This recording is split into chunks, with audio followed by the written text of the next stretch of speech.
Los hijos de Dios, dijo Jesucristo, y yo les doy vida eterna y no perecerán jamás. El Señor es el que transforma y convierte. Por eso es que dependemos de Él y clamamos para que toque tu vida. No es un velo del templo, es el velo de nuestro propio corazón.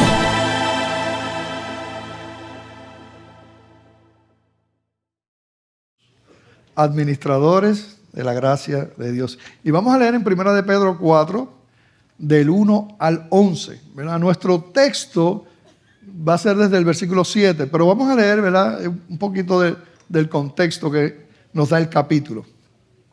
1 de Pedro 4:1 dice: puesto que Cristo ha padecido por nosotros en la carne, vosotros también armaos del mismo pensamiento, pues quien ha padecido en la carne terminó con el pecado, para no vivir el tiempo que resta en la carne conforme a las concupiscencias de los hombres, sino conforme a la voluntad de Dios. Baste ya el tiempo pasado para haber hecho lo que agrada a los gentiles, andando en lascivias, ¿verdad?, esos pecados sexuales, esa lujuria, concupiscencias, esos deseos, ¿verdad?, de contrarios al Señor también en la carne, ¿verdad?, del ser humano, embriagueces, orgías, disipación y abominables idolatrías. A esto les parece cosa extraña que vosotros no corráis con ellos en el mismo desenfreno de disolución y os ultrajan. Pero ellos darán cuenta al que está preparado para juzgar a los vivos y a los muertos. Está diciendo aquí el apóstol Pedro: mira, no les extraña a ustedes que el mundo no los entienda, porque ya ustedes no caminan como el mundo camina, ya ustedes no están siguiendo la corriente de este mundo. Ya en un momento vivimos eso y ya eso pasó, ¿verdad? Está diciendo aquí la palabra. Y claro, el mundo no nos va a entender. Versículo 6. Porque por esto también ha sido predicado el evangelio a los muertos, para que sean juzgados en carne según los hombres, pero vivan en espíritu según Dios. Este versículo no quiere decir que a los muertos se les predicó, sino que a los que están muertos también en un momento dado se les predicó. Versículo 7. Mas el fin de todas las cosas se acerca. Sed pues sobrios y velad en oración. Y ante todo, tened entre vosotros ferviente amor, porque el amor cubrirá multitud de pecados. Hospedaos los unos a los otros sin murmuraciones. Cada uno según el don que ha recibido, ministrelo a los otros, como buenos administradores de la multiforme gracia de Dios. Si alguno habla, hable conforme a las palabras de Dios. Si alguno ministra, ministre conforme al poder que Dios da, para que en todo sea Dios glorificado por Jesucristo, a quien pertenecen la gloria y el imperio por los siglos de los siglos. Amén. Aquí vemos al apóstol Pedro en su primera carta. El tema general de esta carta del apóstol Pedro es una iglesia que está siendo perseguida, ¿verdad? Una iglesia que está dispersa por causa de la persecución. Tuvieron que salir muchos, ¿verdad?, de Jerusalén y se regaron. Claro, providencialmente nosotros vemos en el libro de los Hechos cómo también Dios permite todo esto para que el evangelio se esparciera también. Pero sin duda la persecución contra la iglesia arreciaba. Originalmente eran los líderes judíos y los religiosos los que oprimían a los cristianos y no tanto, ¿verdad?, el gobierno romano. Pero después se acrecentó también por parte del Imperio Romano esa persecución, ¿verdad? Y cuando, de hecho, ¿verdad?, Pedro se entiende que muere bajo este gobierno de Nerón y todo lo que estaba pasando allí. Así que había aumentado esto. Los hermanos, los cristianos, pues se hacen preguntas, ¿verdad? ¿Qué está pasando? ¿Qué está pasando con las promesas del Señor? Mira lo que está ocurriendo. Y vemos no solo esta, sino muchas cartas dirigidas precisamente, ¿verdad?, por causa de la persecución. Esto no termina, porque esto seguirá aumentando hasta que Cristo venga. Va a ser así. Así que como fue pertinente esta palabra y esta carta en aquellos tiempos, lo es también en estos tiempos. Y precisamente en este capítulo 4 y desde el versículo 7, donde vamos a estar predicando, ahí se nos dice, arranca con, diciendo el apóstol Pedro, el tiempo final está cerca, el tiempo del fin está cerca. Entendamos eso. De hecho, pues nosotros lo hemos visto, eso está a través de toda la Escritura. Romanos 13:12 dice, la noche está avanzada y se acerca el día. Filipenses 4:5 dice, vuestra gentileza sea conocida de todos los hombres. El Señor, ¿qué? Está cerca. Santiago 5:8, tened también vosotros paciencia y afirmad vuestros corazones, porque ¿qué? La venida del Señor se acerca. Primera de Juan 2:18, hijitos, ya es el último tiempo. Y según vosotros oísteis que el anticristo viene, así ahora han surgido muchos anticristos. Por esto conocemos que es el último tiempo. Y finalmente, para leer otro versículo con relación a esto, que claramente nos habla la Escritura, Apocalipsis 22:20 dice, el que da testimonio de estas cosas dice, ciertamente vengo en breve, hablando de Jesucristo. Amén. Sí, ven Señor Jesús. Aleluya. Aleluya. Él regresa por su iglesia. Así que como el tiempo del fin se acerca, dicen, sean sobrios. Es lo primero que le dice. Es lo primero que la palabra nos dice a nosotros. Entendamos los tiempos que estamos viviendo.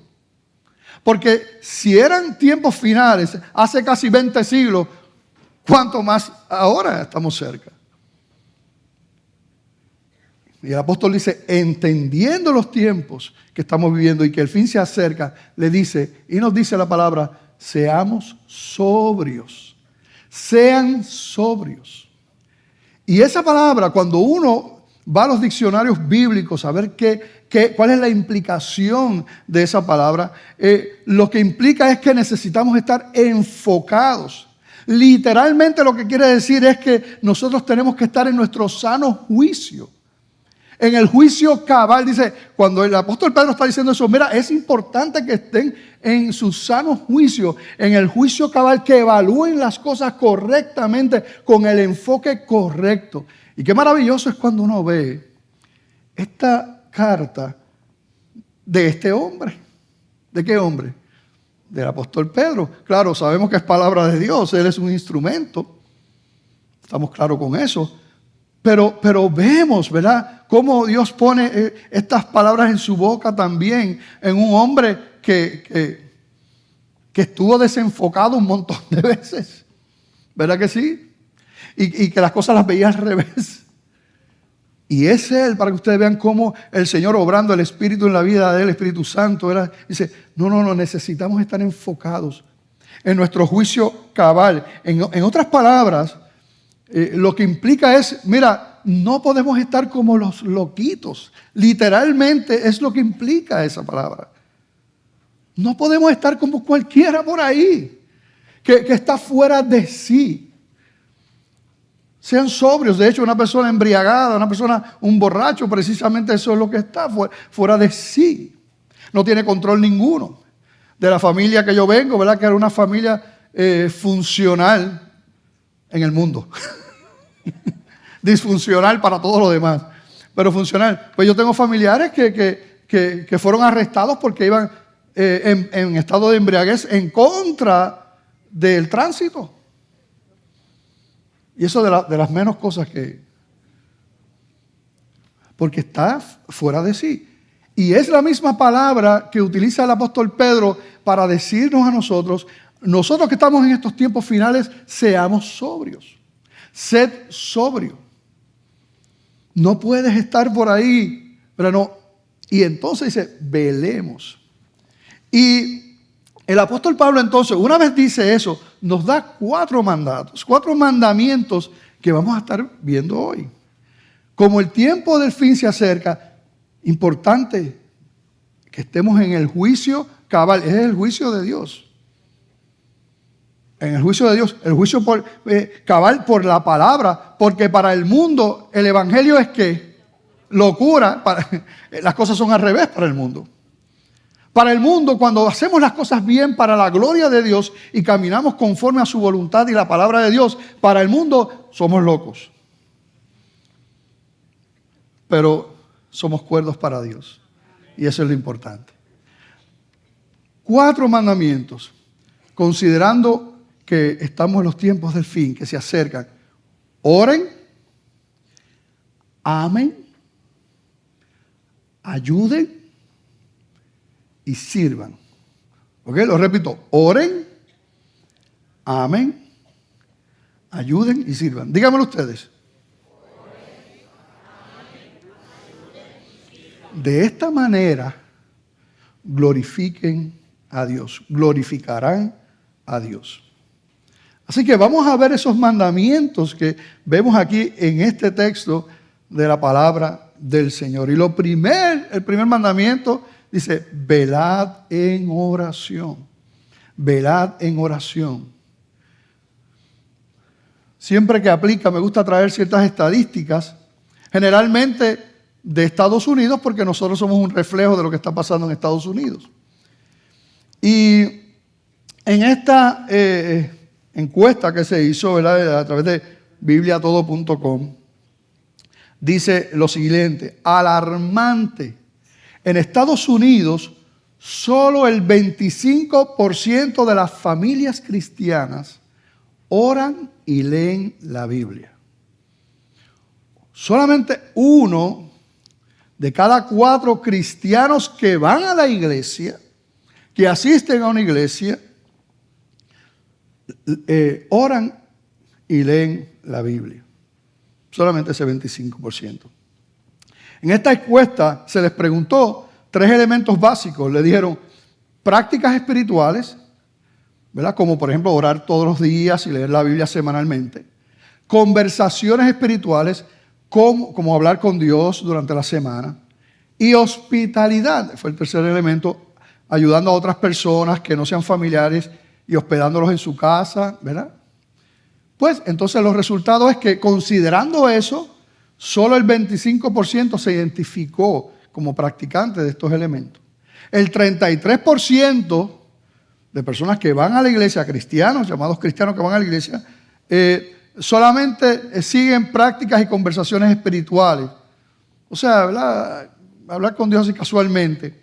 El 28% restante no practica nada de lo anterior. Va a la iglesia y hay un por ciento, ¿verdad?, que no aparece ahí. Me imagino que no cae dentro de estos elementos. Pero es significativo un párrafo que nos habla de ese 25% cristianos que van a la iglesia, que oran y leen la palabra del Señor. Y es que dice, le llama el estudio familias vibrantes, que se destacan porque tienen un tiempo significativo, divertido y de calidad entre ellos, entre sus familiares. Y yo escuché eso, wow.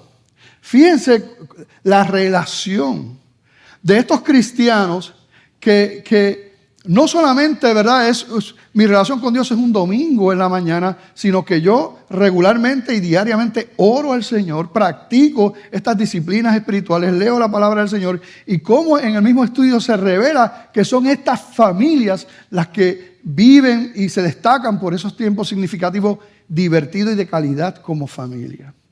Y cuando uno lee esto, es que cuando nuestro corazón está en orden con Dios, nuestro matrimonio, nuestra familia, nuestras vidas van a estar en orden, todo se extiende, ¿verdad?, a ese orden de Dios, y disfrutan de ese beneficio también. Escuchando y viendo esa estadística, lo que implica es que estadísticamente las personas que están aquí, 1 de cada 4 ora diariamente y lee la palabra del Señor. ¿Qué nos dice la Biblia? Primera de Tesalonicenses 5:17 dice, orad sin cesar.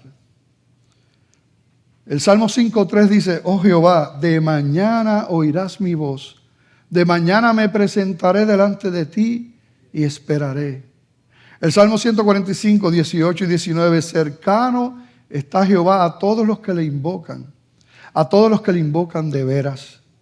Cumplirá el deseo de los que le temen, oirá a sí mismo el clamor de ellos y los salvará. Cristo es el mejor ejemplo de lo que es una vida de oración.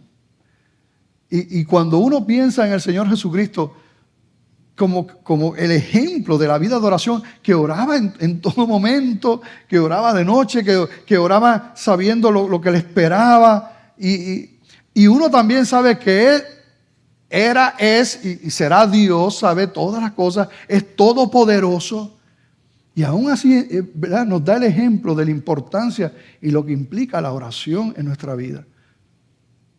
Santiago 5:16 dice, confesaos vuestras ofensas unos a otros y orad unos por otros para que seáis sanados. La oración eficaz del justo puede mucho. Inclusive, y es parte del mensaje, la falta de oración pudiera revelar una falta de amor por mis hermanos y por mi prójimo. Porque gran parte de la oración, además de orar por mi vida, oramos por nuestros hermanos, oramos por el prójimo. Así que podría revelar también cuando yo no practico una vida de oración y de intercesión, que estoy alejado, desconectado de mi prójimo, a quien el Señor me ha dicho que tengo que amarlo. Que después de Él es lo que sigue. El profeta Samuel vio las oraciones, ¿verdad?, en nombre del pueblo, y él lo veía como una parte tan importante de su ministerio. Me encanta lo que dice este texto, Primera de Samuel 12:23. Mira cómo él expresa, el profeta Samuel dice, así que lejos sea de mí que peque yo contra Jehová, cesando de rogar por vosotros. Antes os instruiré en el camino bueno y recto. Así que según Samuel, la falta de oración es ¿qué es? Pecado. Así que lejos sea de mí que peque yo contra Jehová, cesando de rogar por vosotros. Primera de Timoteo 2:1 dice, exhorto ante todo a que se hagan rogativas, oraciones, peticiones y acciones de gracias. ¿Por qué? Por todos los hombres. Cristo mismo dice en Mateo 5:44, pero yo os digo, amad a vuestros enemigos, bendecid a los que os maldicen, haced bien a los que os aborrecen y orad por los que os ultrajan y os persiguen. Eso es lo más que nos gusta, ¿verdad? Esa parte. Pero quizás nunca podamos entender la implicación que tiene la vida de oración en nosotros como hijos de Dios y como cristianos. Quien entiende eso claramente es el Dios creador y diseñador. Él lo sabe, por eso es que nos exhorta la Escritura. Porque algo ocurre en nuestra vida, algo ocurre en nuestro espíritu, algo ocurre en nuestras decisiones, algo ocurre en todo, en el entorno nuestro, cuando nosotros vivimos y nos sujetamos y anhelamos esa vida de oración como el Señor dijo. Y cuando uno conoce al Señor, uno sabe que Dios no es mentiroso. Y uno sabe que como Él prometió, Él escucha. Y uno también, si ha caminado con el Señor, uno sabe que Él es todopoderoso. Y tenemos testimonios de su intervención sobre nuestra vida. No lo vamos a escuchar audiblemente, aunque Él pueda hacerlo si quiere. Y lo ha hecho porque Él es el Señor. Y a mí me encantaría que me hablara audiblemente. A lo mejor me muero ahí mismo. Pero me gustaría. Claro que sí. Ahora, no podemos depender de eso, porque yo sé que es por fe. Así que vamos a Él reconociendo su autoridad y reconociendo que, como dice la Escritura, Él está escuchando, siempre está escuchando. Mira lo que dijo un comentarista, William Barclay, dijo, cuando una persona tiene la mente desequilibrada, porque fíjate, está haciendo referencia a la palabra de sed sobrios, que hablamos ahorita. Cuando una persona tiene la mente desequilibrada y su planteamiento de la vida es frívolo e irresponsable, no puede orar como debe. Aprendemos a orar solo cuando tomamos la vida sabiamente y tan en serio que empezamos a decir en todas las situaciones, hágase tu voluntad. La primera necesidad de la oración es el sincero deseo de descubrir la voluntad de Dios para nuestra vida. Dios no quiere esconderte su voluntad. Eso es contrario al carácter de Dios y de la palabra. Cuando Salomón iba a construir el templo, porque el Señor no se lo permitió al rey David, a su padre, porque tenía las manos manchadas de sangre, ¿verdad? Mucha guerra y muchas cosas. Y no se lo permitió. Y le dio esa encomienda a su hijo, a Salomón. Cuando el rey David le está dando consejos a su hijo Salomón, no recuerdo cómo lo dice exactamente, ¿verdad? Y no lo tenía en el mensaje. Pero el rey David le dice, si tú buscas a Dios de corazón, de todo corazón, en una de las versiones modernas dice, Él dejará que lo encuentres. Aleluya. Así es. El Señor no quiere esconderse de ti. El Señor no quiere esconder de ti su voluntad. Todo lo contrario, Él quiere revelarte su voluntad. Y el camino para ello, comenzando, es que tenemos que inclinarnos en oración, reconocerlo a Él. Aleluya. Un pastor dijo, creo que todos nos incomodamos cuando se menciona la oración. ¿Por qué? Porque sabemos que no velamos en oración. Somos como Pedro, Jacobo y Juan en el Getsemaní. En vez de estar orando, estamos durmiendo. Así que ese es el primer mandato. Entendiendo los tiempos que vivimos, oremos. ¿Cuáles son los 4 mandatos? Oren, amen, ayuden y sirvan. Muy bien, vamos bien. Ya tienen como 4 chocolates. ¿Ok? De esta manera glorifiquen a Dios. Pero para estos próximos 3 mandamientos hay un elemento distinto del primero. El primero es individual. Oren. Pero en estos otros, en amar, en ayudar y en servir, hay un elemento de comunidad, de iglesia, de los unos a los otros. Y cuando ahí te está hablando de dones inclusive para ministrar a los demás y glorificar a Dios, obviamente no está hablando de los inconversos. Obviamente no te está hablando del prójimo en general, te está hablando de tus hermanos en la fe, tus hermanos en Cristo. Así que lo que se está hablando aquí es de los hermanos de la fe. El pastor los otros días predicó cómo nosotros debemos ser, ¿verdad? Y lo que tenemos que hacer con nuestro prójimo que no conoce al Señor. Pero aquí es nosotros, la iglesia, la familia. Esto es para nosotros. Y a nosotros entonces se nos dice, amen, ayuden y sírvanse los unos a los otros. El apóstol Pedro no está hablando, ¿verdad?, en términos de la sociedad en general, que, ¿verdad?, solamente los cristianos tienen la capacidad de amar de esta manera. Mira, vamos a leer en 1 de Pedro 4:8. Ámense unos a otros. 1 de Pedro 4:8. Y ante todo, tened entre vosotros ferviente amor, porque el amor cubrirá multitud de pecados. Aleluya. Qué hermoso eso. Con relación a nuestros hermanos en la fe, nosotros que estamos aquí, ¿verdad?, es que se nos está diciendo, no, entre ustedes tengan un ferviente amor.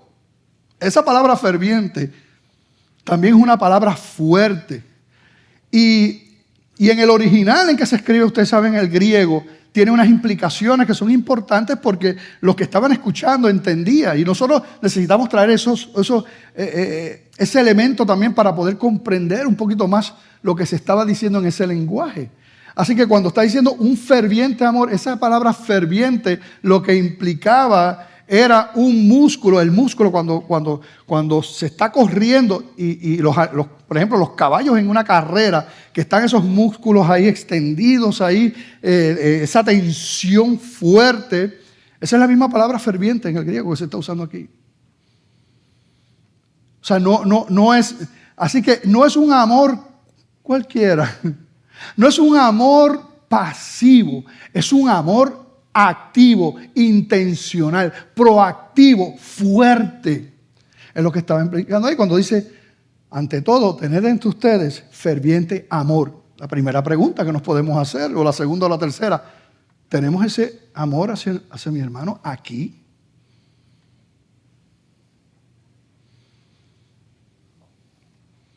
Por eso es que esto no se puede hacer de lejos. Estos mandamientos es precisamente hablándonos de la relación como iglesia, como familia que tenemos que hacer.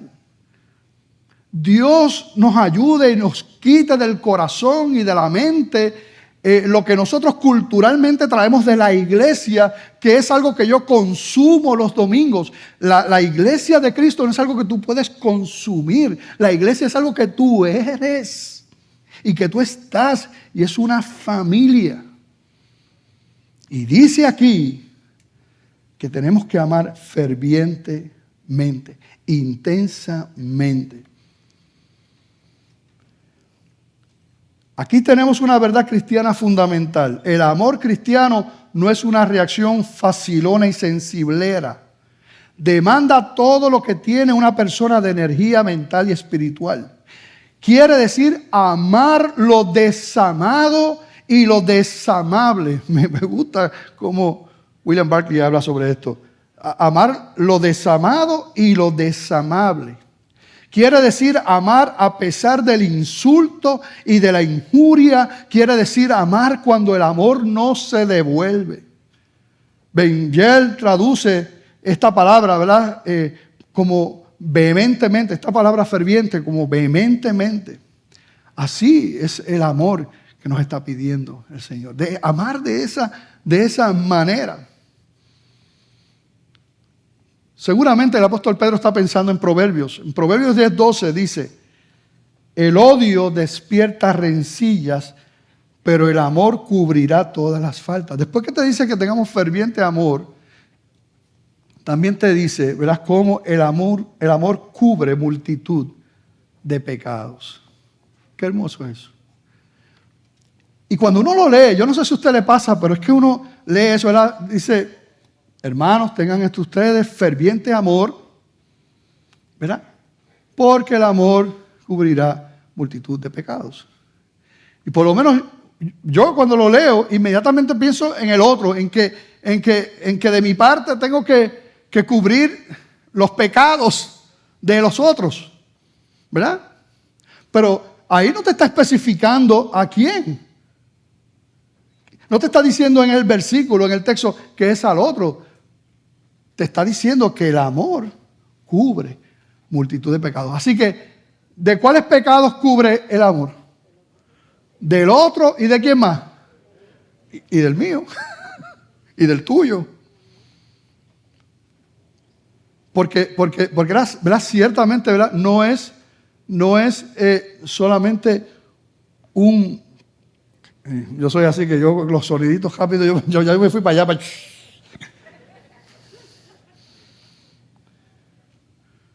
Cubrirá multitud de pecados. Cuando el amor abunda en la comunión de cristianos, muchas ofensas pequeñas, incluso las grandes, se pasan por alto, se olvidan fácilmente. Y hay una diferencia entre cubrir el pecado y encubrir el pecado. Son dos cosas distintas. La palabra no nos está diciendo de encubrir los pecados, pero cubrirlos, ¿verdad? Con amor. Así que volvemos. Primer mandamiento. ¿Cuál es? Oren, amen ayúdense unos a otros. Primera de Pedro 4:9 dice, hospedaos los unos a los otros sin murmuraciones. Y sabemos lo que es hospedar, ¿verdad? A alguien, ¿verdad? Lo que implica, pero sin duda esto implica más allá. Claro, en ese tiempo, en el primer siglo, en las circunstancias que se estaba viviendo allí, ¿verdad? Esto era muy importante porque los lugares donde la gente tenía para hospedarse eran lugares malos, lugares sucios, lugares de maldad. Así que no eran propios para los misioneros, para los hombres y mujeres del Señor, ¿verdad? No eran lugares buenos. Así que dice aquí, hospedaos los unos a los otros sin murmuraciones. Y yo quiero, ¿verdad? Porque hemos estado hablando que estos 3 mandatos es para la iglesia, para el contexto de nosotros los cristianos. Y aunque todo el mundo, ¿verdad?, merece, ¿verdad?, que nosotros ayudemos y hospedemos, ¿verdad? Y de todas maneras en general, sí hay una connotación especial para los hermanos en la fe. Y yo quiero que ustedes lean conmigo en Gálatas 6, 9 y 10 lo que dice la Biblia. Dice, no nos cansemos, pues, de hacer bien, porque a su tiempo segaremos si no desmayamos. Y nos presenta ahí parte de ese principio de la ley de la siembra y la cosecha. Versículo 10. Así que, según tengamos oportunidad, hagamos bien ¿a quién? A todos, ¿verdad? Así tiene que ser, a todo el mundo. Ahora bien, mayormente a los de la familia de la fe. Eso está en la palabra. Si Dios le ha dado un lugar especial a nuestros hermanos en la fe antes que el mundo. Un lugar especial. Claro, no es que despreciemos al mundo, por la Biblia no está diciendo eso ni nada, ¿verdad? Pero ciertamente hay una consideración especial para nuestros hermanos en la fe. ¿Y cómo nosotros podemos demostrar ahora? Porque en aquel tiempo, pues mira, sí, abrían sus casas y estaban, ¿verdad? No tenían dónde quedarse y demás, pero quizás nuestros tiempos han cambiado. Sin embargo, el principio sigue siendo el mismo. Ayudémonos unos a otros.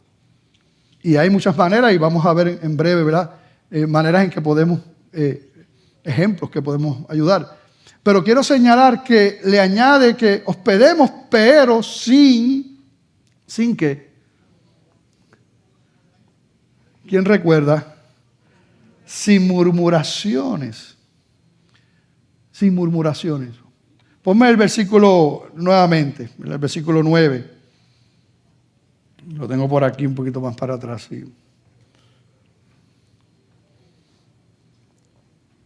Y no nos cansemos. No, el anterior, perdóname. Primera de Pedro, hospedaos los unos a los otros sin murmuraciones. Y es interesante porque mira, es que el Señor conoce nuestros corazones, o sea, el Señor nos conoce. El mundo es experto y a nosotros se nos enseñó también ser expertos actores y actrices. ¿Cuántos aquí se merecen, ¿verdad?, ganarse unos cuantos, ¿verdad?, Óscares y eso, ¿verdad? ¿Cuántos aquí, cuántos reconocen que, bueno, para que no se, en su vida pasada me refiero, ¿cuántos en su vida pasada merecían, ¿verdad?, ganarse un Óscar? Por favor. Qué bueno que el Señor conoce los corazones. Qué bueno que el Señor conoce los corazones. Pero el mundo nos enseña a ser hipócritas. Y inclusive a hacer cosas buenas, pero con intenciones incorrectas. Y uno puede ayudar de esa manera. Ayudar porque, pues, ¿qué van a decir? Pero en el corazón no hay gloria para Dios. Y aquí la palabra es tan maravillosa que dice, no, tú hospedas ahora sin murmuraciones. Y ese término lo que implica es como un murmullo, como hablar en voz bajita, ¿verdad? Como una señal de desagrado. Lo que implica es un espíritu contrario a lo que es alegría, ¿verdad? Entonces, imagínate tú hospedando, pero tú por detrás... Tú sabes. Y después por ella, pero tú viste, comió. Puso los platos allí y no fregó ni una cuchara.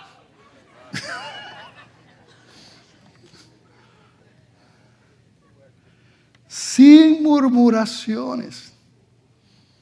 ¿Cómo el Señor, verdad, lleva las cosas? Ay, pastor, pero es que eso es difícil.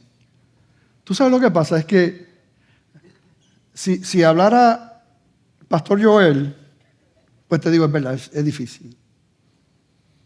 Pero es que quien pone la medida es la palabra. Y precisamente como, mira qué tremendo es esto, el apóstol Pedro comienza hablando de lo que Cristo ha vencido en ese capítulo 4, lo que él ha vencido, ¿verdad? Aún en la carne, cómo él ha vencido la carne, y la implicación es cómo nosotros como creyentes también vencemos porque él venció. Así que eso es parte de la maravillosa doctrina de la cruz de Cristo y del sacrificio, que no solamente nos salvó, sino como la cruz, ahora nosotros recibimos la vida del Señor. Y podemos obrar como Él quiere, porque el Espíritu Santo está en nosotros. Tenemos que aprender. Posiblemente tenemos que incluir en nuestra oración, Señor, ayúdame a amar. Amarlo bien. En cierta medida, cuando nosotros nos molestan ese tipo de cosas, estamos amando más las cosas que a la persona. Es más importante el plato que la persona. Y yo no digo que después se le pueda dar un discipulado de fregar, o sea, eso es otra cosa. Es otro tema. Pero mi corazón.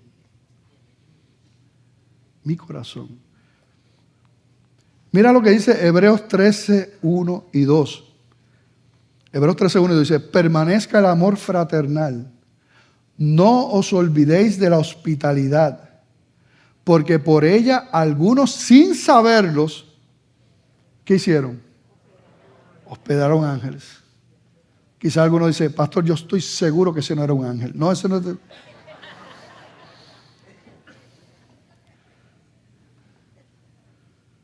Amen, oren, amen, ayuden. Para ayudar hay que amar y tenemos que desprendernos de ese yo que nos hace tanto daño. ¿Cómo hay maneras que nosotros podemos ser hospitalarios en el sentido y en el contexto nuestro ahora con nuestros hermanos que están aquí? Pues mira, los puedes invitar a tu casa. ¿Has invitado tú un hermano de la fe a tu casa? ¿De aquí? Gloria a Dios por lo que lo han hecho. ¿Lo has invitado a tu casa y le has hecho sendo barbecue? Tremendo.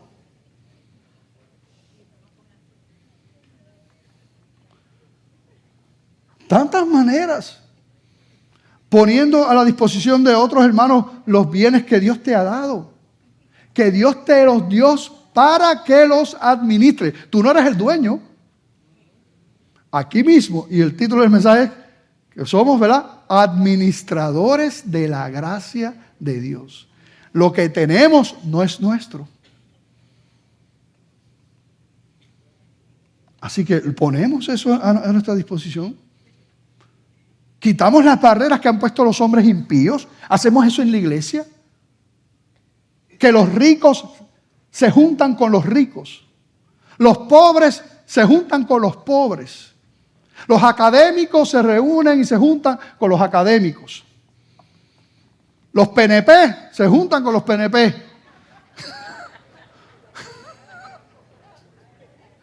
Los populares con los populares. Los independentistas con Victoria Ciudadana. Los ponceños con los ponceños. Ponce es Ponce y lo demás es bendición. Es bendición.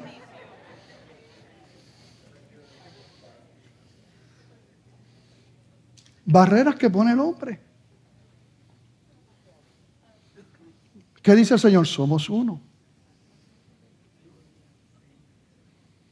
Somos uno.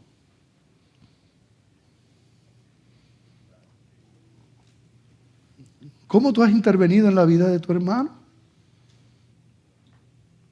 ¿Cómo tú has intervenido en la vida de la familia aquí tuya que Dios te ha dado? ¿Cómo tú has sido un instrumento de bendición?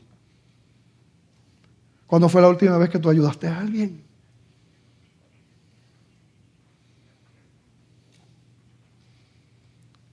Es hermoso lo que pasaba en esa iglesia emergente, ¿verdad?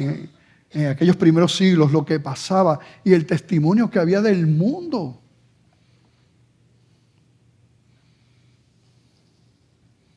Hermano, esto es lo que dice la palabra. Y yo le creo al Señor. Y nosotros no tenemos que conformarnos con menos, porque esto es lo que Dios quiere con la iglesia. Y si Dios quiere esto, pues es posible. Aleluya. Tertuliano, allá para el siglo II, decía: mirad cómo se aman, refiriéndose a la iglesia. Mirad cómo están dispuestos a morir el uno por el otro. Arístides de Atenas, en su apología decía, hablando de los cristianos: socorren a quienes los ofenden, haciendo que se vuelvan amigos suyos. Hacen bien a los enemigos. No adoran dioses extranjeros. Son dulces, buenos, pudorosos, sinceros, y se aman entre sí. No desprecian a la viuda. Salvan al huérfano. El que posee da sin esperar nada a cambio al que no posee. Cuando ven forasteros, los hacen entrar en casa y se gozan de ello, reconociendo en ellos verdaderos hermanos, ya que así llaman no a los que lo son según la carne, sino a los que lo son según el alma. ¡Qué palabras! ¡Qué palabras! Amén. Eso es lo que el mundo ve y dice cuando ve una iglesia que funciona como Dios quiere.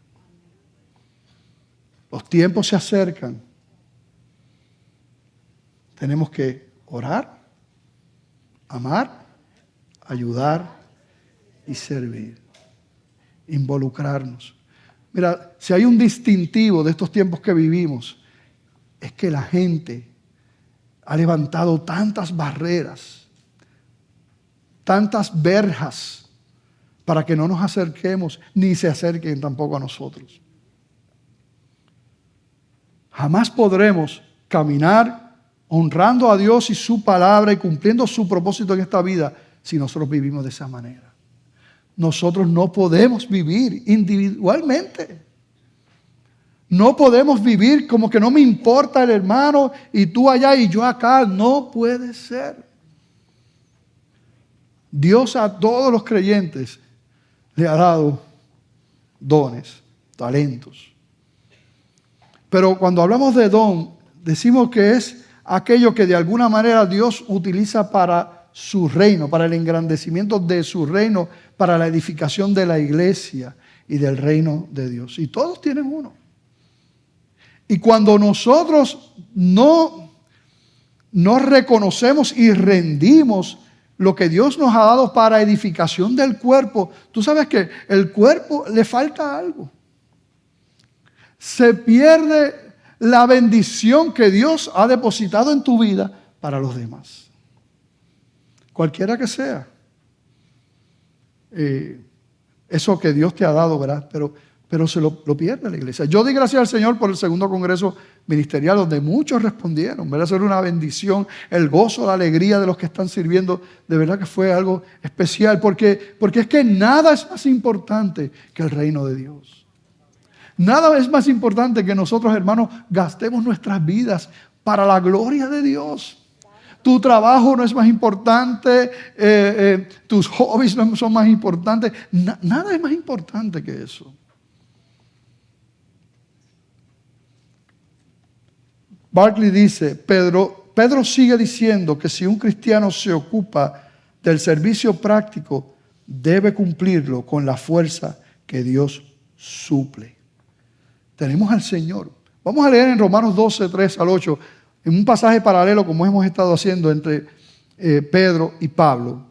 Romanos 12, 3 al 8 dice: digo pues por la gracia que me es dada, a cada cual que está entre vosotros, que no tenga más alto concepto de sí que el que debe de tener, sino que piense de sí con cordura, conforme a la medida de fe que Dios repartió a cada uno.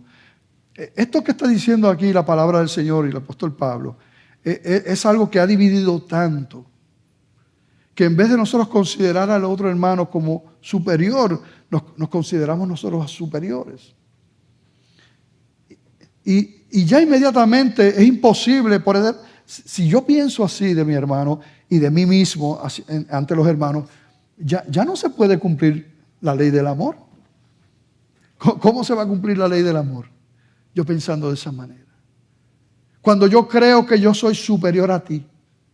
Cuando yo creo que estoy mejor que tú y que te puedo mirar por encima del hombro. Cuando yo creo que yo tengo recursos que tú no tienes. No puede ser, ¿verdad? No podemos, y de hecho es un engaño de la carne. De hecho, es un engaño de la carne. Versículo 4, porque de la manera que en un cuerpo tenemos muchos miembros, pero no todos los miembros tienen la misma función, así nosotros siendo muchos somos un cuerpo en Cristo y todos miembros los unos de los otros. De manera que teniendo diferentes dones, según la gracia que nos es dada, si el de profecía, úsese conforme a la medida de la fe, o si de servicio, en servir, o el que enseña en la enseñanza, el que exhorta en la exhortación, el que reparte con liberalidad, el que preside con solicitud, el que hace misericordia con alegría. Aleluya. Así que, oren, amen, ayuden y sirvan. El apóstol Pablo, reconociendo que somos administradores de la gracia de Dios, decía en 1 Corintios 15:10, pero por la gracia de Dios soy lo que soy, y su gracia no ha sido en vano para conmigo. Antes he trabajado más que todos ellos, pero rapidito se recuerda, pero no yo, sino la gracia de Dios conmigo. Y eso estaba consciente en el corazón del apóstol Pedro cuando allí escribía aquel capítulo 4 en su primera carta. Es por la gracia de Dios. Esto no es mío. Lo que yo puedo hacer y lo puedo hacer bien es por la gracia de Dios. Y Dios no esconde a nadie esa bendición, ¿verdad? Para nada. La palabra nos enseña cómo nosotros debemos vernos aún con nuestras buenas obras. Lucas 17:10 dice la palabra: así también vosotros, cuando hayáis hecho todo lo que os he ordenado, os ha sido ordenado, decid, siervos inútiles somos, pues lo que debíamos hacer, hicimos. No me conteste. Yo voy a preguntar, ¿cuántos de los que están aquí son siervos inútiles? No me contesten. Lo pensaste, ¿verdad? Siervo inútil es aquel que está haciendo todo lo que tiene que hacer. No me conteste. ¿Eres tú un siervo inútil? Yo te voy a decir, yo no puedo decir que yo estoy haciendo todo lo que hay que hacer. Así que yo no soy ni siervo inútil. Soy aspirante a siervo inútil. ¿Cuántos aspirantes a siervos inútiles hay aquí en la iglesia? Vamos a ver. Ahora sí contesta. ¿Okay? Ayúdame, Señor, porque quiero hacer lo que tengo que hacer. El profeta Isaías lo presentaba de una manera distinta en el capítulo 64, verso 6. Él decía: si bien todos nosotros somos como suciedad y todas nuestras justicias como trapo de inmundicia, y caímos todos nosotros como la hoja, y nuestras maldades nos llevaron como viento. Wow. Pero lo mismo, ¿verdad? La gloria es de Dios. La gloria es para Él. Lo maravilloso es que todo hijo de Dios tiene acceso a esa gracia maravillosa para vivir así. Hermano, ustedes se imaginan lo que pasaría si los que estamos aquí Y si lo extendemos a la iglesia, ¿verdad? 2,000 hermanos de la familia de la iglesia Bautista de Glenview. ¿Usted se imagina que nosotros caminemos de esa manera? Orando, amando, ayudándonos y sirviéndonos. Yo recuerdo, ¿verdad? Ustedes saben, hemos tenido las cantatas del coro y la bendición que es, y ahí está el coro y nosotros estamos aquí con aire acondicionado en una sillita cómoda, sentadito aquí disfrutando de todo eso. Y mientras preparaba el mensaje, venían algunas imágenes de la iglesia, de ese servicio, ¿verdad? De ese amor, porque mientras nosotros estamos aquí disfrutando y gozándonos con eso, hay grupos de hermanos, por ejemplo, con un montón de niños del coro, cuidándolos, que se pierden la cantata, porque por amor para servir al otro. Nosotros estamos aquí, tranquilitos, cómodos, pero mientras nosotros estamos aquí, hay hermanitos allí en la cafetería sudando la gota gorda, para que ahorita cuando se hagan un platito de comida y una bendición, primero para la gloria de Dios, las misiones, pero para bendecir tu vida. Y allí están. No se les paga ni un centavito. Pero reconocen la bendición de servir a Dios y reconocen la bendición de servir a sus hermanos. Cuando uno ve a esos hermanitos del parking, ujieres allí sirviendo, que a veces están más colorados que un tomate bajo el sol, sirviendo. Somos un cuerpo que está en acción. Esa es la iglesia. Tú eres la iglesia. La única manera que tú no eres iglesia es que tú no hayas nacido de nuevo. Y cuando la gente se mofa, precisamente porque que si Cristo viene y se pasan diciendo que Cristo viene, mira para allá y mira y que Cristo viene, y se ríen y se burlan, los ateos, los agnósticos se ríen. G.J. Ávila, mira G.J. Ávila, ¿verdad? Se murió. Y que Cristo viene, que si esto. O el que se sienta allí en la intersección de la Rambla, Cristo viene ya.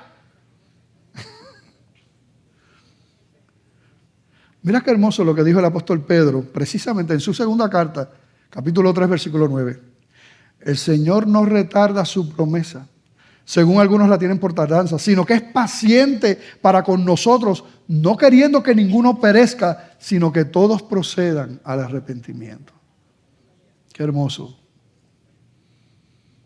La única manera que tú no eres iglesia es si tú no has nacido de nuevo. Pero pastor, yo voy a la iglesia, yo practico una religión. Si no has nacido de nuevo, tú no eres un hijo de Dios. Tú no puedes ver el reino y tú no tienes salvación. Esas mismas palabras prácticamente le dijo el Señor a un maestro religioso judío, Nicodemo. Tienes que nacer de nuevo. Fue en esa misma conversación donde está Juan 3:16, porque de tal manera amó Dios al mundo que ha dado a su Hijo unigénito, y aquí viene una condición, para que todo aquel que en Él cree no se pierda, mas tenga vida eterna.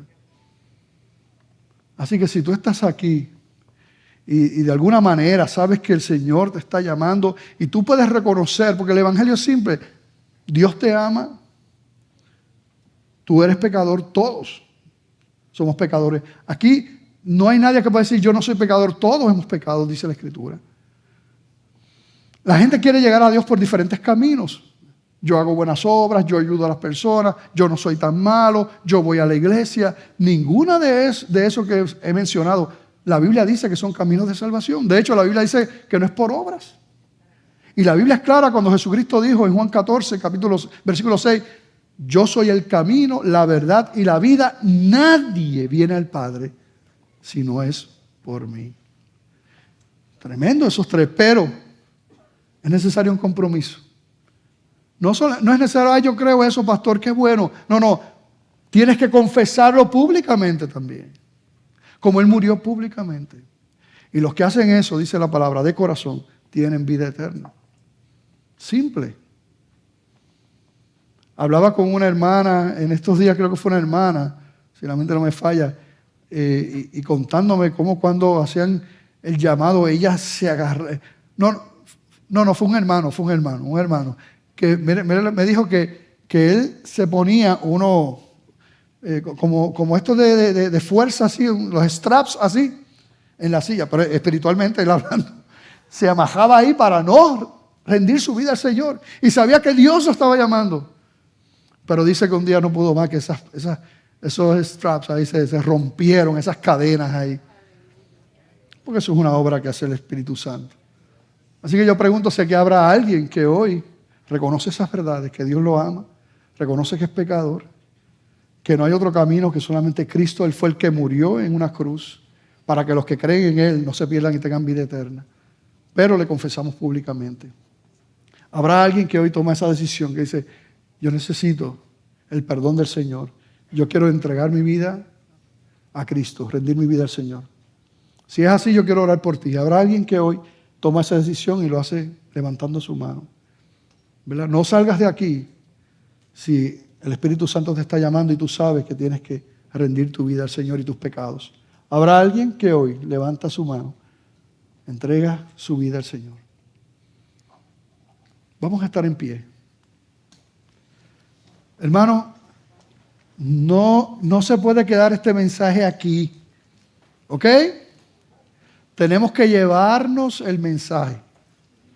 Lo tienen en el corazón, pero cuando lleguen a la casa en algún momento, hoy, mañana, cuando puedan, saquen el mensaje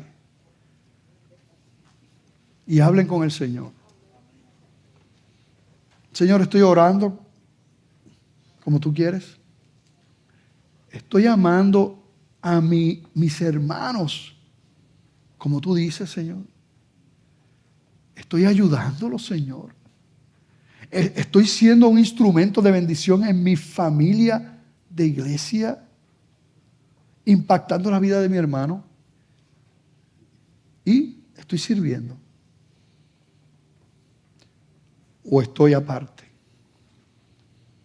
Esas preguntas, llévala y medita allí con el Señor. ¿Cuántos van a hacer la asignación? Vamos a ver las manos. ¿Tienen una asignación? Ok. Los que no levanten la mano, ustedes oren por los que no levantaron la mano, ¿verdad? Que Dios los bendiga y que... Padre, te damos gracias, Señor, por este día y por tu palabra. En el nombre de Jesús. Amén. Que la paz del Señor sea con todos ustedes. Dios los bendiga.